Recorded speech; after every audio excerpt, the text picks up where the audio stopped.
Now, if we're talking folk horror, and I mean real folk horror, then we absolutely cannot skip The Blood on Satan's Claw.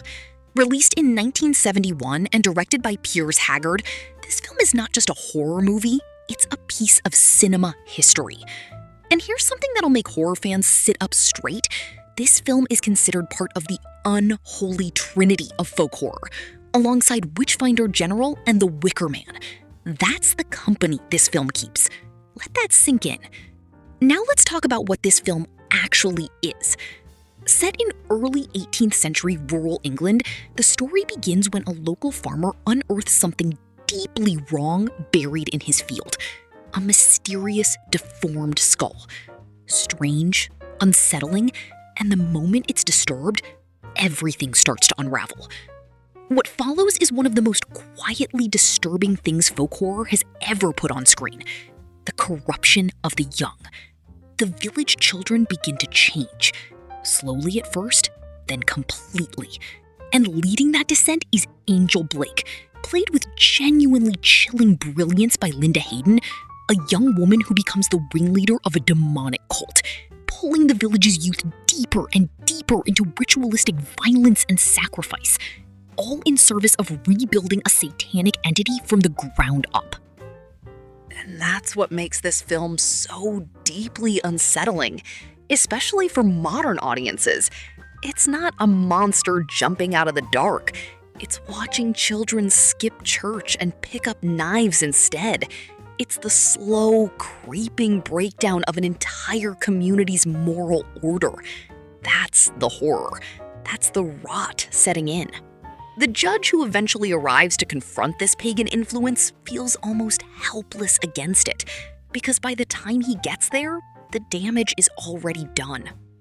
Now, personally, I love this movie, and I think what makes it so special is its atmosphere, the way it looks, the way it feels.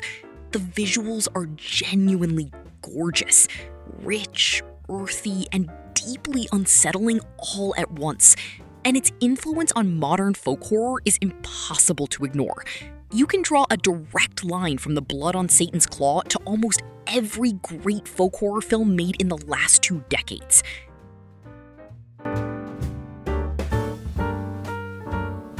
Now, The Ritual, directed by David Bruckner and released in 2017, is one of those films that I genuinely believe doesn't get nearly enough credit.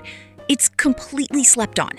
And honestly, that's a crime, because this movie hits differently. The story starts with something deeply human. A group of 5 friends, a night out that goes horribly wrong, and a decision.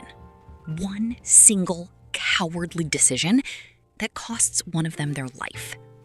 That guilt, that weight of, I could have done something and I didn't, it doesn't just haunt the characters, it haunts you as a viewer. So what do the surviving friends do? They honor him the only way they know how. A hiking trip through the Swedish wilderness. His dream trip. His idea. And in that way, the film immediately gives you something to emotionally invest in before the horror even begins. But here's where everything falls apart. They get lost in the forest. And not just a little lost, completely, hopelessly lost. And in a film like this, one wrong turn isn't just an inconvenience, it's a countdown. From that moment on, The Ritual does something really clever. It doesn't just scare you with what's out there in the dark, it scares you with what's happening inside the group. The tension between them, the paranoia, the grief that never got properly dealt with. Because sometimes the most terrifying thing isn't the monster. It's watching people fall apart under pressure. And then there's the forest itself. My God, the forest. There's something about the way this film captures the Swedish wilderness that just gets completely under your skin. It's suffocating, it's isolating, and it taps into something primal, that deep instinctive fear of being truly, completely alone somewhere vast and dark and indifferent. There's one moment in particular, and I won't spoil it, where a character had the chance to save someone they loved, and they froze. They just froze. And that moment will stay with you long after the credits roll, because it's not just a horror scene, it's a deeply human one. Is it a perfect film? No. But does it make you feel something real? Absolutely. And the best part? It's right there on Netflix. So if you haven't seen The Ritual yet, clear your evening, turn the lights off, and give it a watch. Just maybe don't plan any camping trips straight after. This film is unlike anything you've ever seen, and I mean that in the most unsettling way possible.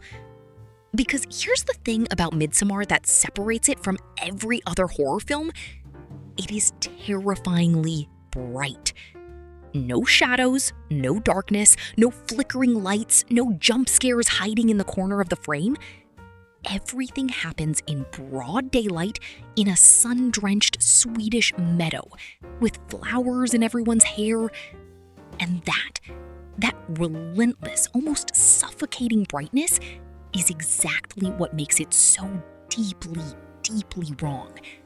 Because your brain keeps telling you, this looks beautiful, this looks safe, and the film just keeps proving your brain wrong. Now, at its core, and this is what I think people miss when they dismiss it as just a horror movie, Midsommar is really a film about grief, trauma, and the terrifying lengths a broken person will go to just to feel like they belong somewhere. We follow Danny, played with an absolutely devastating performance by Florence Pugh, one of the finest pieces of acting you'll see in modern cinema. A young woman who's experienced an unimaginable loss. And she is drowning, emotionally, relationally, completely. Her relationship is falling apart. Her partner doesn't truly see her pain, and she has nowhere to put all of this grief. And then, a Swedish midsummer festival, ancient rituals, a remote commune, and a community that, disturbingly, is the first to actually make her feel seen. That's the cognitive dissonance at the heart of this film, and it is masterfully executed. Because as things get darker, and they get very dark, the cult around Danny keeps responding with warmth, with empathy, with open arms. And your brain cannot reconcile what it's seeing. You're watching something grotesque unfold and feeling, almost against your will, a twisted sense of relief for her.